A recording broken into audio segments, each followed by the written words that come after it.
नमस्कार दोस्तों, हमारे इस वेलनेस चैनल में आपका स्वागत है। आज हम मानसिक तनाव और घबराहट को किस तरह से कम करना है, इसके बारे में हम जानेंगे। मानसिक बीमारी के लक्षण क्या है, ये बहुत ही इंपॉर्टेंट है कि हम इसको जानें। दोस्तों, मानसिक स्वास्थ्य आज के समय में एक गंभीर चिंता का विषय बन गया है। तनाव, घबराहट और अन्य मानसिक बीमारियां केवल व्यक्ति को ही नहीं बल्कि पूरे समाज को प्रभावित करती हैं। मानसिक बीमारी के लक्षण पहचानना और सही समय पर उचित उपाय करना आवश्यक है ताकि स्थिति और न बिगड़े, समाज में भयावह स्थिति न उत्पन्न हो। तो आज हम जानेंगे मानसिक बीमारी के सामान्य लक्षण क्या है। अत्यधिक तनाव, किसी भी छोटी समस्या पर अत्यधिक चिंता करना, यह मानसिक बीमारी के लक्षण है। अवसाद, हमेशा उदास रहना, किसी भी चीज में रुचि न लेना, यह भी मानसिक बीमारी के लक्षण है। घबराहट, एंजाइटी जिसे कहते हैं, बिना वजह डर या चिंता महसूस होते रहना, इससे नहीं उबर पाना, यह मानसिक बीमारी के लक्षण है। नींद की समस्या, नींद न आना या अत्यधिक सोना दोनों मानसिक बीमारी के लक्षण हैं। थकान, ऊर्जा की कमी, बिना शारीरिक मेहनत के भी आप हमेशा थके हुए महसूस करते हैं, तो यह मानसिक बीमारी का लक्षण है। मूड स्विंग्स, अचानक मन का बदलना, गुस्सा या उदासी महसूस करना, यह क्या है? यह मानसिक बीमारी का ही लक्षण है। सामाजिक अलगाव, लोगों से मिलना जुलना नहीं चाहना और अकेलापन महसूस करना, यह मानसिक बीमारी के लक्षण है। तनाव और घबराहट को हम अब किस तरह से कम करें, ये बहुत ही आवश्यक है जानना। तनाव और घबराहट जो है मानसिक बीमारी के प्रमुख लक्षण है। अगर ये है किसी को तो इसको हमें धीरे धीरे कम करना है, बहुत ही जरूरी है यह। तो इसके लिए हम नियमित व्यायाम करें। सुबह की सैर या योग करना हमारे टेंशन को काफी हद तक कम करने में मदद करता है। रोजाना कम से कम 30 मिनट व्यायाम करना चाहिए। शरीर और मन दोनों के लिए यह बहुत ही फायदेमंद होता है। स्वस्थ आहार, एक संतुलित आहार जिसमें फल, सब्जियां, होल ग्रेन्स शामिल हो, इनको अपने डाइट में शामिल करना मानसिक स्वास्थ्य को प्राप्त करना है। जंक फूड और कैफीन के अत्यधिक सेवन से हम बचें, क्योंकि यह मानसिक अवसाद को उत्पन्न करते हैं। माइंडफुलनेस और मेडिटेशन, ध्यान, मेडिटेशन, माइंडफुलनेस का अभ्यास करने से मानसिक स्थिति को शांत करने में मदद मिलती है। तो हमें हर दिन 10 से 15 मिनट ध्यान करना चाहिए ताकि हमारा मन शांत हो, हम मानसिक बीमारी से बच सकें। सकारात्मक सोच और आत्म स्वीकारता, खुद से दयालु रहें, अपने प्रति दयालु रहें, अपनी असफलताओं को स्वीकारें, सकारात्मक विचारों के साथ दिन की शुरुआत करें। जैसे मैं जैसी भी स्थिति हो, मैं इस स्थिति को संभाल सकता हूं।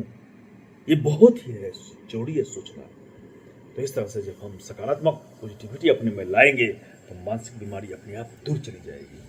सोशल सपोर्ट, परिवार और दोस्तों के साथ समय बिताना और अपनी भावनाओं को साझा करना बहुत ही महत्वपूर्ण है। कभी कभी किसी से बात करना ही बड़ी राहत देता है। अगर समस्या बढ़ रही है तो आप साइकोलॉजिस्ट या काउंसलर से मिलें। थेरेपी और काउंसलिंग से समस्या को सही दिशा में हल किया जा सकता है और सही समय पर हल किया जा सकता है। फिर रोजाना कम से कम 7 से 8 घंटा सोना बहुत ही जरूरी है। एक क्वालिटी स्लीप है ये। अगर हम 7 से 8 घंटा तक सोते हैं तो हमारे मानसिक और शारीरिक स्वास्थ्य दोनों में सुधार होता है।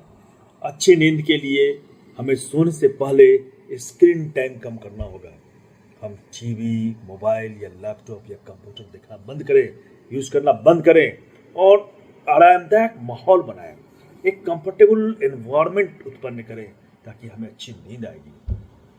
अब है समाज में मानसिक स्थिति सुधारने के उपाय, किस तरह से हम समाज में ऐसे चेंजेस लाएं कि जिनको मानसिक समस्या है उनमें सुधार हो।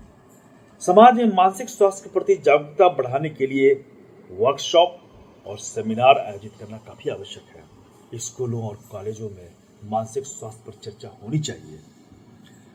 सामूहिक स्तर पर समर्थन समूह बनाएं जहां लोग अपनी समस्याएं साझा कर सकें और एक दूसरे की मदद करें, छिपाए नहीं।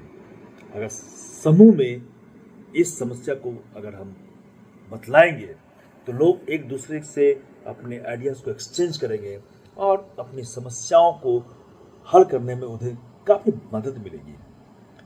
मानसिक बीमारियों के बारे में गलत धारणा को दूर करना बहुत ही आवश्यक है।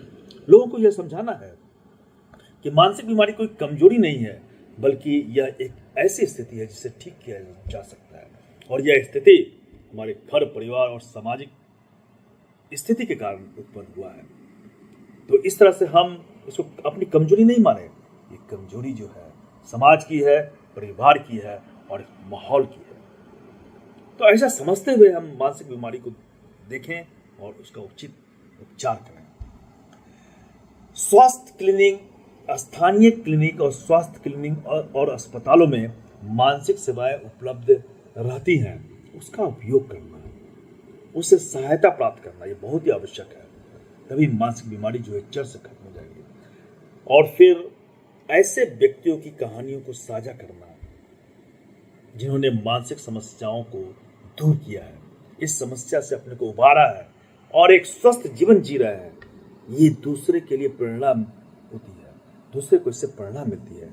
इस तरह से हम मानसिक बीमारी को दूर करने के लिए एक शुरुआत कर सकते हैं। बड़ी फ्रेंड, एक 30 वर्षीय महिला रीमा जो अत्यधिक तनाव और घबराहट से जूझ रही थी, उसने नियमित रूप से योग और मेडिटेशन शुरू किया, अपने आहार में सुधार किया और धीरे धीरे उसने अपने दोस्तों और परिवारों के साथ अपनी भावनाओं को साझा किया, इमोशनल एक्सचेंज। तो कुछ महीने के बाद पाया गया कि रीमा की मानसिक स्थिति में काफी सुधार हुआ है और उसमें आत्मविश्वास काफी हद तक बढ़ गया है। तो माय डियर फ्रेंड, मानसिक बीमारी को नजरअंदाज नहीं करना चाहिए, समय रहते हुए इसका इलाज करना चाहिए और सही मार्गदर्शन प्राप्त कर हम इस बीमारी को जड़ से मिटा सकते हैं। मानसिक बीमारी समाज के लिए एक कलंक है और मानसिक बीमारी जो है ये लोगों को क्राइम की ओर ले जाती है, क्राइम के लिए प्रेरित करती है। तो हमें समाज को अगर स्वस्थ बनाना है, माहौल को स्वस्थ बनाना है, तो हमें इन सभी पर ध्यान देकर के मानसिक बीमारी को जड़ से खत्म करना होगा। धन्यवाद।